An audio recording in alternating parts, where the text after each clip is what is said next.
Producer अभिषेक अग्रवाल अपनी team के और सदस्यों के साथ योगी आदित्यनाथ से मिलने पहुंचे। यूपी में the Kashmir files tax free है। मैं उत्तर प्रदेश का ही रहने वाला हूँ, कानपुर का ही हूँ। उनने हमको धन्यवाद किया, हमने उनको धन्यवाद किया, और film industry, Hindi film industry यहाँ कैसे बने उसके बारे में बातचीत हुई। टैक्स फ्री के लिए धन्यवाद किया। जी हाँ, बिल्कुल धन्यवाद किया। जी आएगी आएगी आएगी। पूरे देश में हल्ला मचा हुआ है इसको लेकर, अलग-अलग पूरे देश में नहीं, पूरे विश्व में मचा हुआ है। राजनेता इसको कह रहे हैं, बैच करने की मांग कर रहे हैं, कहीं कह रहे हैं गलत आधा सच दिखाया गया, शिवसेना कह रही है आधा, क्या कहेंगे? देखिए, चोर चोर मौसेरे भाई, बस इतना कहूँ।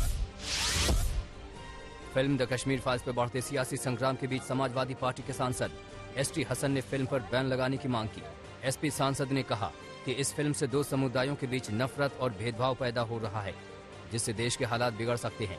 एसटी हसन ने कहा कि इस फिल्म में सच्चाई नहीं दिखाई गई है और सिनेमाघरों में अभी से लोगों में झगड़े शुरू हो गए हैं, इसलिए फिल्म पर बैन लगना चाहिए। इसको इतना हाईलाइट करना, वो तमाम चीजें जो हमारी गंगा जमनी तहजीब को, प्यार मोहब्बत को तोड़ने का काम करती है, नफरतों को बढ़ावा देने का काम करती है, उन तमाम चीज़ों को बैन करना चाहिए।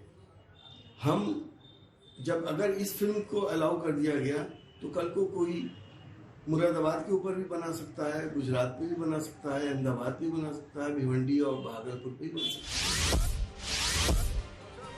जम्मू कश्मीर के पूर्व मुख्यमंत्री फारूक अब्दुल्ला ने द कश्मीर फाइल्स फिल्म पर किसी सवाल का जवाब देने से इनकार कर दिया। फारूक अब्दुल्ला ने कहा कि मैं कश्मीर फाइल्स फिल्म पर कोई बात नहीं करूंगा।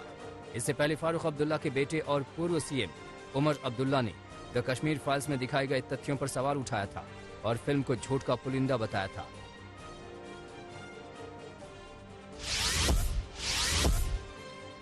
जम्मू कश्मीर की पूर्व मुख्यमंत्री महबूबा मुफ्ती ने एक बार फिर इशारों में बीजेपी पर हमला बोला। बीजेपी पर तंज कसते हुए महबूबा मुफ्ती ने कहा कि जिन्ना ने एक बार देश का बंटवारा किया, ये हर दिन विभाजन की साजिश कर रहे हैं। देश में लगातार महात्मा गांधी की विचारधारा पर हमला हो रहा है। महबूबा मुफ्ती ने यह भी कहा कि अनुच्छेद 370 हटने के बाद जम्मू कश्मीर बर्बाद हो गया है।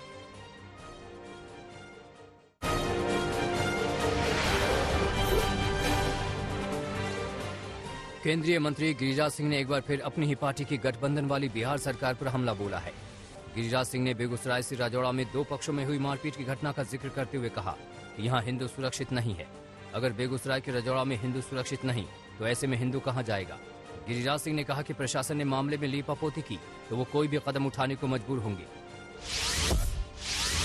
यहाँ के प्रशासन, बिहार के माननीय मुख्यमंत्री जी सबसे पूछना चाहता कि बेगूसराय में, रजौड़ा में अगर हिंदू सुरक्षित नहीं रहा तो कहाँ जाएगा। शरद यादव ने अपनी पार्टी लोकतांत्रिक जनता दल का लालू प्रसाद यादव की पार्टी राष्ट्रीय जनता दल में विलय कर दिया। बीजेपी के साथ गठबंधन करने पर 2018 में नीतीश कुमार से अलग राह पकड़ने वाले शरद यादव अब तेजस्वी यादव के पथ प्रदर्शक की भूमिका में नजर आएंगे। शरद यादव का ये फैसला 2024 के लोकसभा चुनाव के मद्देनजर अहम हो सकता है। वो गैर बीजेपी राजनीतिक दलों को इकट्ठा करने में भी अहम भूमिका निभा सकते हैं। महाराष्ट्र के मुख्यमंत्री उद्धव ठाकरे ने असदुद्दीन ओवैसी की पार्टी एआईएमआईएम के साथ गठबंधन के प्रस्ताव को खारिज कर दिया है। उद्धव ठाकरे ने कहा कि शिवसेना एक हिंदुत्ववादी पार्टी है। उन्होंने इसे बीजेपी की ओर से शिवसेना को बदनाम करने की साजिश बताया।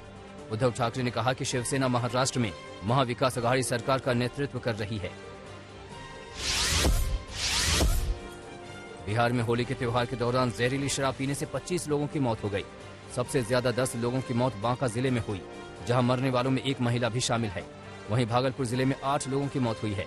इनमें से 4 की मौत भागलपुर शहर के साहिबगंज इलाके में, जबकि बाकी लोगों की मौत नारायणपुर पुलिस थाना क्षेत्र के विभिन्न गाँव में हुई है। हालांकि पुलिस अब तक इन मौतों को संदिग्ध बता रही है और वजह बताने से इनकार कर रही है।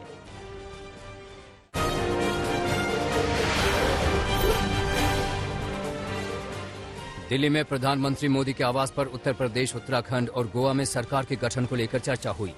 पीएम आवास पर हुई इस बैठक में गृह मंत्री अमित शाह, रक्षा मंत्री राजनाथ सिंह और बीएस संतोष शामिल हुए।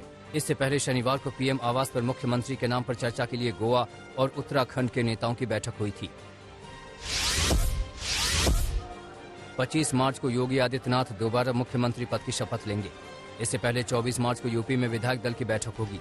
24 मार्च को ही अमित शाह लखनऊ पहुंचेंगे। उधर लखनऊ के इकाना स्टेडियम में योगी आदित्यनाथ के शपथ ग्रहण समारोह को लेकर तैयारियां जोरों शोर से चल रही हैं। नई साज सज्जा हो रही है, नया मंच तैयार किया जा रहा है।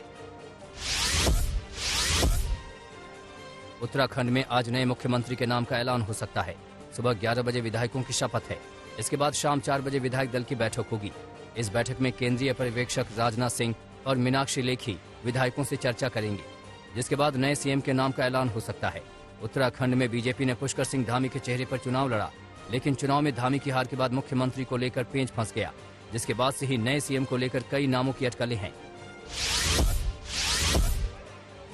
उत्तराखंड में विधायक दल की बैठक से पहले दिल्ली पहुंचे कार्यवाहक मुख्यमंत्री पुष्कर सिंह धामी और पूर्व सीएम त्रिवेंद्र रावत ने अमित शाह से मुलाकात की। बीजेपी अध्यक्ष जेपी नड्डा की मौजूदगी में सरकार के गठन पर बातचीत हुई। हालांकि मुलाकात के बाद जब सीएम चेहरे को लेकर सवाल हुआ तो दोनों ने इस बैठक को सामान्य प्रक्रिया बता दिया। प्रचंड बहुमत की जीत माननीय प्रधानमंत्री जी के नेतृत्व में हुई है। उसके बाद चूंकि सरकार गठन की प्रक्रिया चल रही है, तो उसमें सभी वरिष्ठ लोगों के बीच में जो है पिछले चुनाव का और सारी चीज़ों का आगे कैसे होना है, उसके संबंध में सारे वरिष्ठ लोग बैठे थे, आपस में चर्चा हुई है और कोई अलग से कोई ऐसी बात नहीं है। गोवा में आज विधायक दल की बैठक के बाद बीजेपी राज्य में सरकार बनाने का दावा पेश करेगी। विधायक दल की बैठक में मुख्यमंत्री के नाम पर मुहर लगेगी, साथ ही शपथ की तारीख भी तय होगी। बीजेपी की ओर से गोवा में केंद्रीय पर्यवेक्षक बनाए गए नरेंद्र सिंह तोमर भी आज गोवा पहुंचेंगे और विधायकों से चर्चा करेंगे। मणिपुर के कार्यवाहक मुख्यमंत्री एन बीरेन सिंह फिर से प्रदेश की कमान संभालेंगे। विधायक दल की बैठक में एक बार फिर एन बीरेन सिंह को नेता चुना गया। इस दौरान केंद्रीय पर्यवेक्षक के रूप में मणिपुर पहुंची वित्त मंत्री निर्मला सीतारमण ने कहा कि ये बहुत ही अच्छा निर्णय है। ये सुनिश्चित करेगा कि मणिपुर में एक स्थिर और जिम्मेदार सरकार हो जो आगे भी विकास करेगी, क्योंकि केंद्र सरकार पीएम मोदी के नेतृत्व में पूर्वोत्तर के राज्यों पर विशेष ध्यान देती है।